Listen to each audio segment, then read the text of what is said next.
Imagine a prison so secretive and secure that even many Chinese people know very little about it. A place where some of the country's most powerful political figures, corrupt officials and dissidents have disappeared behind its walls for decades. This is Qincheng Prison in Beijing, China. China's most famous and tightly controlled maximum security prison.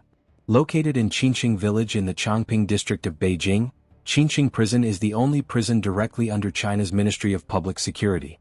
Built in 1958 with Soviet assistance, it was designed as a high-security facility for the most sensitive and high-profile prisoners. Over the years, it has held Tiananmen Square protesters, democracy activists, corrupt top officials and fallen political leaders. Unlike ordinary Chinese prisons, Qincheng operates under extremely strict protocols. The facility is surrounded by multiple layers of security, electric fences and watchtowers. Prisoners have almost no contact with the outside world. Even within the prison, extreme measures are taken to prevent communication between inmates. The prison is divided into sections with heavy isolation. Many inmates live in solitary or very small groups. Cells are basic, around 20 square meters with concrete beds, a small desk and minimal furniture.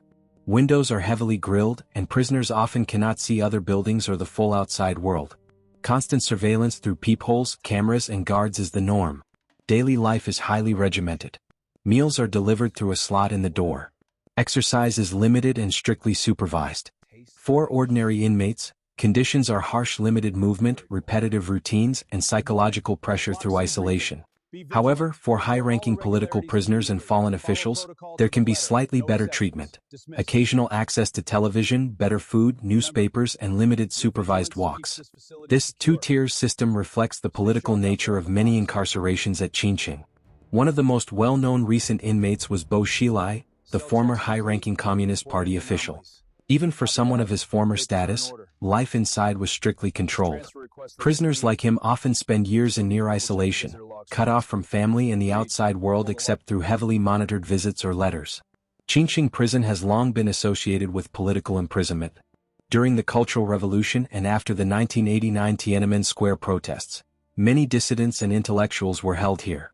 More recently, it has housed corrupt officials as part of China's anti-corruption campaigns. The prison symbolizes both the power of the state and the consequences of falling out of political favor. Guards at Qincheng follow strict rules. They are often divided into investigation and security teams, with limited interaction allowed with prisoners. Many guards do not even know the real names of the inmates; they refer to them by numbers only. This depersonalization is intentional. Despite its reputation as one of China's toughest and most secure prisons, Qincheng is sometimes described as relatively luxurious compared to regular Chinese prisons because of the better conditions afforded to elite prisoners. However, the psychological isolation, lack of freedom and constant surveillance make it a place of immense mental pressure. No one has ever escaped from Qincheng Prison. Its design, location and security protocols make it one of the most escape-proof facilities in China. For the men and women who end up inside its walls, whether political dissidents or fallen power brokers, Qincheng represents the ultimate loss of freedom and the full weight of the state's power. This is life inside Qincheng Prison, Beijing, China, the secretive fortress that holds some of the most important prisoners in the world's most populous country.